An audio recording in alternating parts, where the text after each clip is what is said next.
역성장하고 있다는 것도 또 하나의 테슬라의 악재다 이렇게 좀 말씀드릴 수가 있겠는데 저는 조금 조심스럽습니다만 추세를 좀 전환할 수도 있지 않겠는가. 직접 가서 보고 만져보고 먹어보고 그렇게 하면서 주식 투자를 하라고 했기 때문에 자동차에 관심 있으신 분들은 꼭 해보셔야 된다. 따라서 지금 이제 여러분들이 하지 말아야 될 것 딱 한 가지 말씀드릴게요. 저점 매수입니다. 자, 그러면 이번에는 그 SK이노베이션에 대한 이야기를 좀 나눠볼 건데요. 네. 역시 이번에 현대차가 그 미국에 8조 원 투자를 네. 하겠다 결정을 하면서 정말 이제 좀 화제가 됐었는데 네. 사실 이 자동차, 전기차와 관련해서 뗄 수 없는 부분이 배터리잖아요. 맞습니다. 근데 지난번에 우리가 폭스바겐도 네. 자동차 내재화하겠다 내재화, 예. 뭐 이 얘기들이 있었는데 보니까 포드차도 내재화하겠다 선언했었잖아요. 근데 이번에 SK이노베이션이 포드와 함께 전기차 배터리셀 합작사를 세우겠다. 이 발표를 한 게 이게 좀 긍정적인 뉴스냐? 네. 혹은 이게 부정적인 뉴스냐? 왜냐하면 긍정적이라고 하면 오늘 주가가 좀 튀었어야 되는데 네. 주가는 오히려 빠졌단 말이죠. 이걸 어떻게 해석해야 되느냐? 그게 이제 그런 것 같습니다. 지금 이제 주식시장의 기로점에 서 있는 것들이 여러 가지가 있는데 저희가 이제 앞서 언급드렸다시피 이익이 늘어나는 건 맞다. 하지만 앞으로도 이익이 늘어날 것인가에 대해서는 퀘션 마크다라고 말씀드렸던 것처럼 2차 전지가 계속해서 독보적인 K배터리가 나올 것인가에 대한 것은 조금은 우리가 고민해 봐야 된다. 정확히 말씀하신 것처럼 포드도 내재화하겠다. GM도 내재화하겠다. 현기차도 내재화하겠다. 했기 때문에 언젠가 당장은 제가 볼 때는 5년 내엔 죽었다 깨나도 못 나옵니다. 이 수율이 굉장히 어렵고 수율이라고 해서 완성도 만들기가 굉장히 어렵거든요. 5년 동안은 죽었다 깨나도 못 나옵니다. 하지만 그 이후부터는 이제 슬슬 나오겠죠. 그렇죠. 그러면 5년을 보고 내가 주식 투자를 해야 돼? 그것도 쉽지가 않죠. 그렇기 때문에 당장은 저는 이 2차 전지 분야에 있어서는 이익은 계속 늘어날 겁니다. 5년 동안 계속 늘어날 겁니다. 하지만 주가는 5년 동안 좀 답보 상태에 있을 수도 있다. 우리가 소위 말해서 오버행 이슈가 있기 때문에 근데 나름대로 SK이노베이션과 LG화학 같은 경우는 투자를 할 수밖에 없어요. 미국 내에다가. 지금 유럽에다가 어마어마하게 투자를 해놔서 성공을 했는데 지금 미국 같은 경우 땅덩어리를 여러분들이 생각을 해보시면 서부 쪽은 테슬라가 장악을 했어요. 그리고 동부 쪽에 있어서 위아래로 나눠서 우리가 저쪽 디트로이트 이쪽은 LG화학 쪽 배터리 쓰고 있고요. 그 다음에 요 밑에 동부 남부 쪽은 SK이노베이션 공장이 있어요. 그런 공장들이 있기 때문에 그런 부분에 있어서의 일부 장악 능력들은 좀 되겠습니다만 이게 물론 그렇다고 해서 지금 현재 미국 같은 경우도 우리가 이름도 모르는 중소형 전기차 회사들이 많거든요. 굉장히 많은데 상장 회사들도 한 10개 되는 걸로 제가 알고 있는데 더 되나? 하여튼 뭐 그렇게 되고 있는데 그런 회사들 같은 경우 다 K배터리를 좀 쓰겠다 지금 나오고는 있거든요. 그런데 공급하는 물량들을 되기 위해서라도 계속해서 만들어낼 겁니다. 하지만 궁극적으로 우리가 바라는 어떤 메이저와 손을 잡거나 메이저 것을 장기적으로 공급하는 거에 대해서는 저도 그 부분에 대해서는 조금 공부를 좀 더 해야 되지 않을까 말씀을 좀 드릴 수가 있겠습니다. 네. 근데 일단 긍정적으로 보는 뉴스는 결국은 지금은 이제까지는 크지 않았지만 뭐 중국이 가장 큰 시장이죠. 전기차 관련. 그렇습니다. 그 다음이 유럽이고 현재까지는 그랬으나 그렇습니다. 미국이 이제 전기차로 딱 탄소제로 선언했기 때문에 전기차로 돌아서는 이 순간부터 정말 큰 시장이 형성이 될 것이다. 네. 그리고 이러한 미국과 우리가 배터리, 그러니까 전기차와 관련된 이런 기술 동맹을 맺은 거 아니냐. 네. 앞으로 미중 갈등의 이런 문제에서 네. 중국이 들어오기는 어려우니 네. 이것이 한국 배터리 산업에는 큰 도약의 기회가 되는 거 아니냐 이런 의견도 있어요. 근데 이게 저는 조금 우리가 조금 깊게 들어가 보면 우리가 애플이 왜 지금 자동차를 합작사를 못 만들고 있는지 보면 거의 모든 글로벌 자동차 회사들과 다 한번 접촉을 해봤다라는 뉴스들도 나오지 않았습니까? 다 쑤셔봤다라는 거죠. 근데 애플과 손을 잡겠다라는 자동차 회사는 없다라는 거죠. 내용들을 보니까 단순하게 찍어만 내서 납품을 해라라는 거예요. 단순 하청업체. 우린 그건 싫다. 근데 우리가 합작을 한다라는 게 이름부터 시작해서 데이터를 누가 가져가느냐, 사고가 났을 때 누가 책임지느냐, 여러 가지 복잡한 문제가 있거든요. 그렇죠. 그리고 현대기아차 같은 경우 정말 많은 소위 말해서 협력업체들을 갖고 있습니다만 협력업체에게 내주지 않은 유일한 게 있습니다. 엔진이죠. 엔진 같은 경우는 자기네가 자체적으로 만들죠. 그러면 전기차에서 엔진과 같은 건 무엇일까요?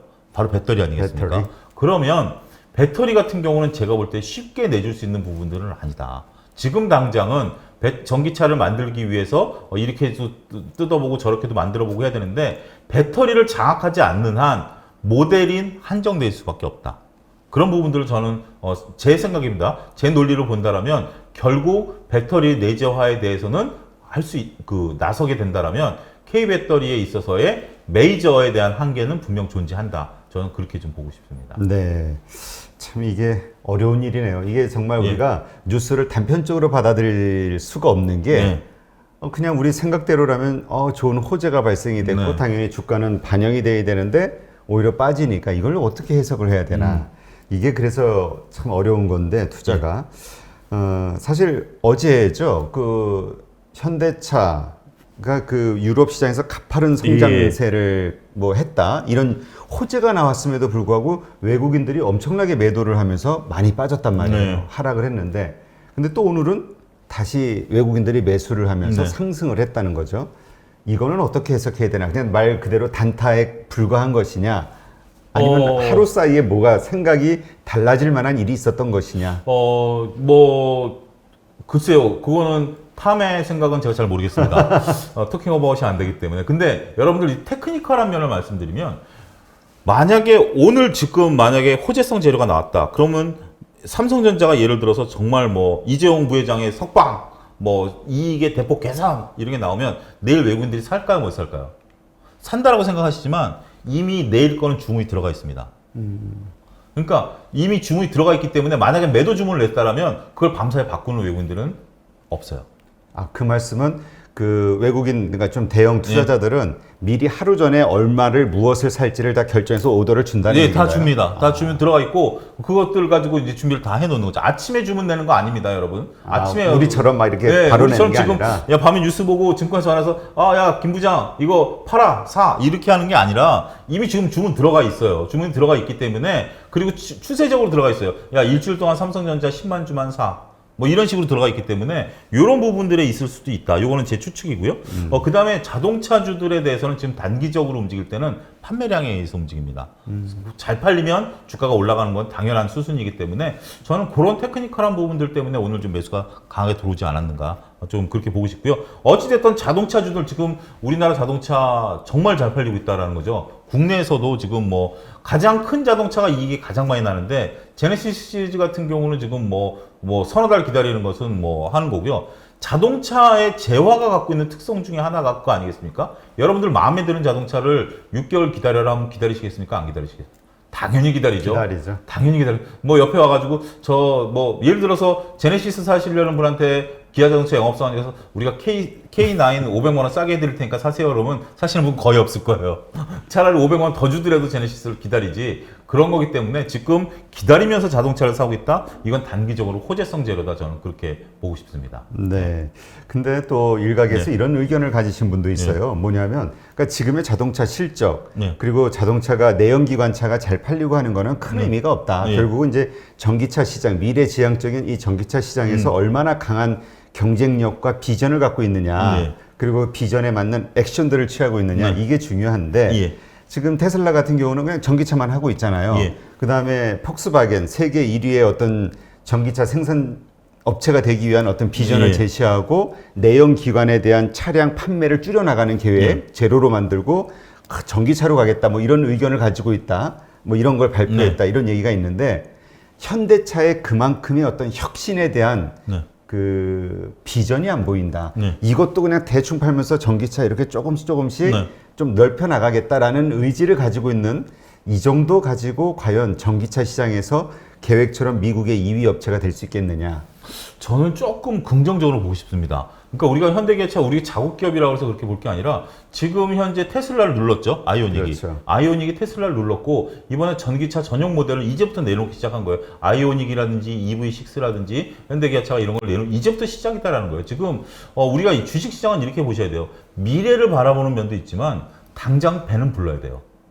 테슬라 같은 경우 미래를 바라보지만 당장 배가 부른 게 내가 일해서 번 돈으로 배가 부른 게 아니라 남이 먹여준 탄소 배출권으로 지금 배가 부른 거 아니겠습니까? 근데 현대기아차 같은 경우는 그동안에 중국 시장에 대한 어떤 좌절 때문에 배를 좀 굶었던 적이 좀 있었죠. 하지만 이제는 차가 잘 팔리면서 배가 부른 상태고 미래에 대한 것은 아직까지 열리지 않았다. 지금 과연 진짜 뭐 정의선 회장이 취임한 지 이제 1년 남짓 돼 가는데 자신의 사활을 걸고 2위를 달성하기 위해서 총력전을 모든 자동차가 다 그러겠죠. 닛산도 그렇고 뭐 폭스바겐도 그렇고 이것을 선점하기 위한 싸움은 지속될 것으로 보여지기 때문에 다행스러운 것은 현대가 건물에 돈을 쏟아 안 붓고 그런 것들에 대해 돈을 쏟아붓겠다라고 하는 거기 때문에 저는 좀 긍정적으로 바라보고 싶다 이렇게 좀 말씀드리고 싶습니다.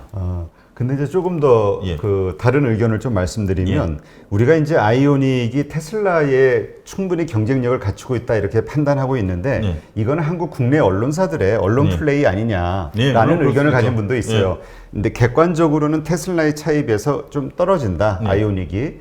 그러나 한국에서는 그 애국 마케팅 우리 국내 기업이니까 이러저러한 또 언론사들은 또 광고주 입장을 볼 수밖에 없으니까 이러저런 요소들로 인해서 아이오닉을 좀 너무 과대평가하고 있는 거 아니냐 이런 의견도 사실 물론 있거든요. 있죠. 그런 것들에 대한 건데 그런 거에 대한 또 반론은 테슬라는 중국 빼고 나면 역성장하고 있다라는 것도 또 하나의 테슬라의 악재다 이렇게 좀 말씀드릴 수가 있겠는데 저는 그래서 이제부터 진검승부가 시작될 것이다라고 보는 겁니다. 테슬라가 독주를 하는 시대에서 이제는 다양한 경쟁사들에 대한 것들 저는 얼마 전 아파트 주차장에서 그 포르쉐가 서 있길래 그냥 포르쉐가 서 있구나 봤더니 전기차더라고요.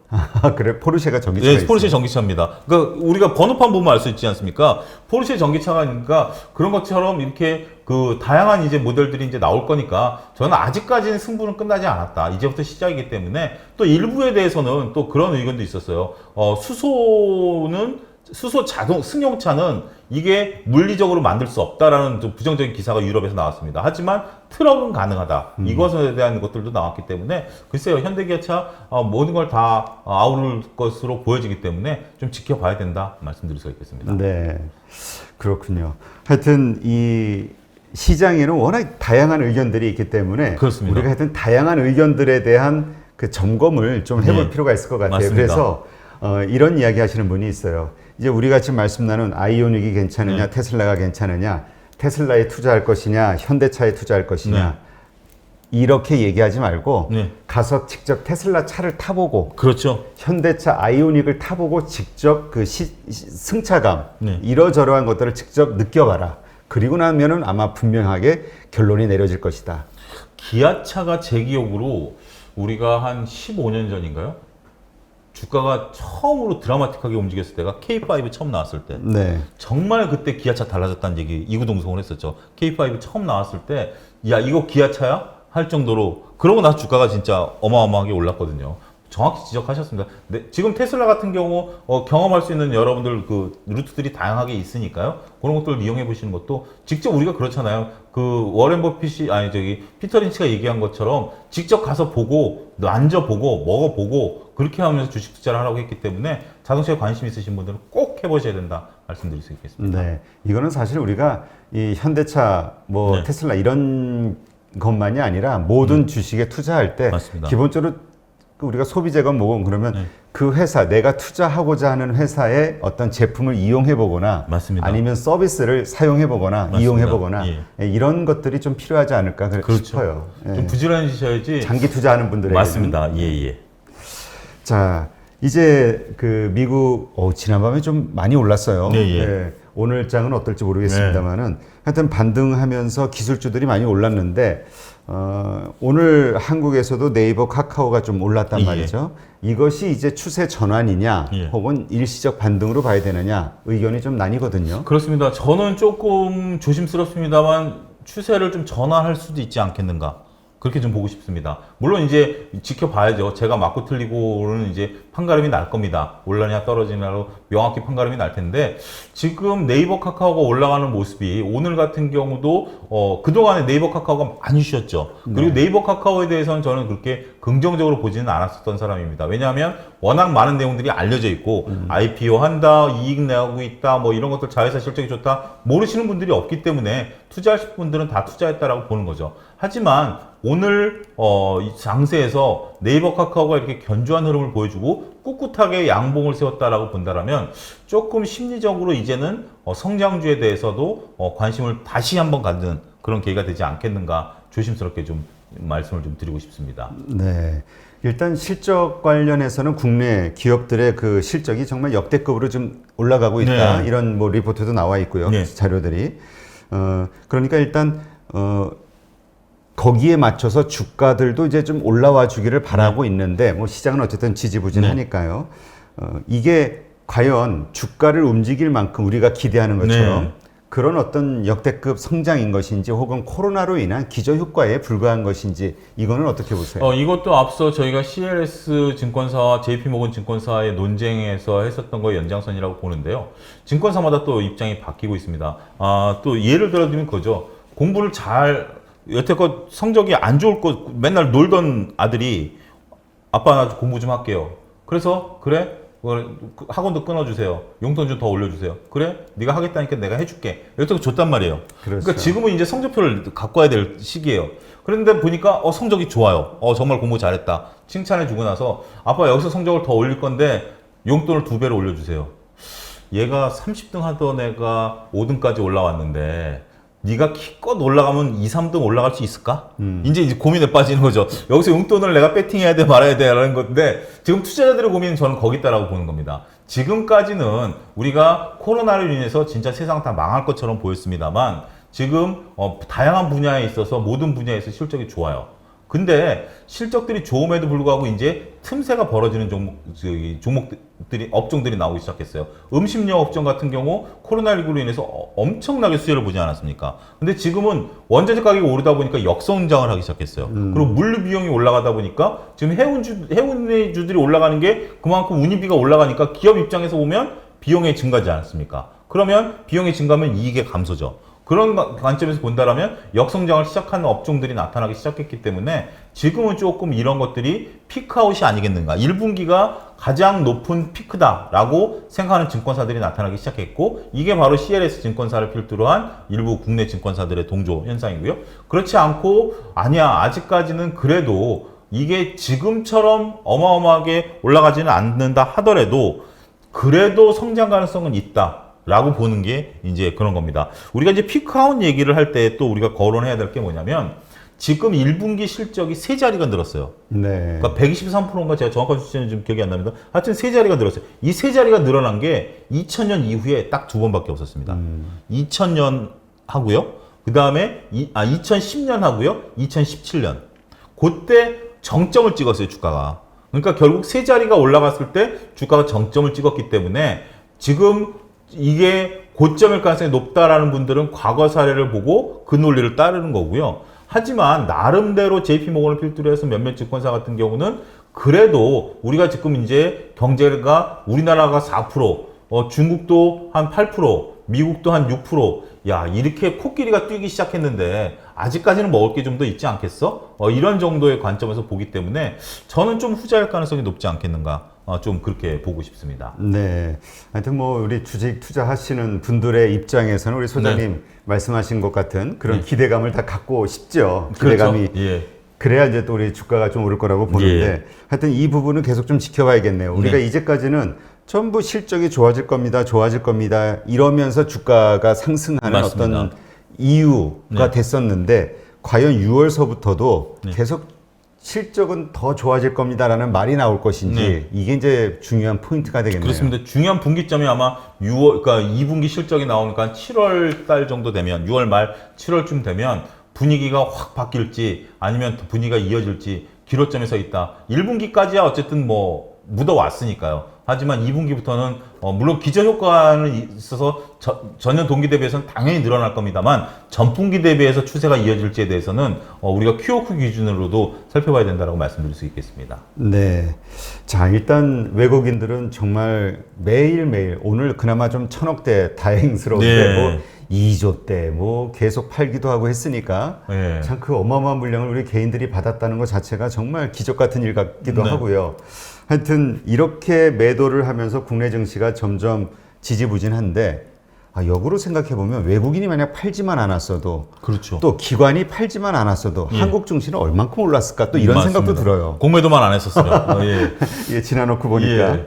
근데 일단 이제 다음 주가 이제 5월 우리 막지막 장 네. 뭐 이렇게 봐야 되는데 이 마지막 5월을 어떤 식으로 우리가 대응하면서 보내야 좀 따뜻한 좀 그 시간들, 5월이라고 이렇게 평가할 수 있게 되지 않을까 예. 이런 기대감을 갖는 거죠. 저는 지금 상황에서 어떠한 결정을 확언하게 말씀드리기는 쉽지 않다.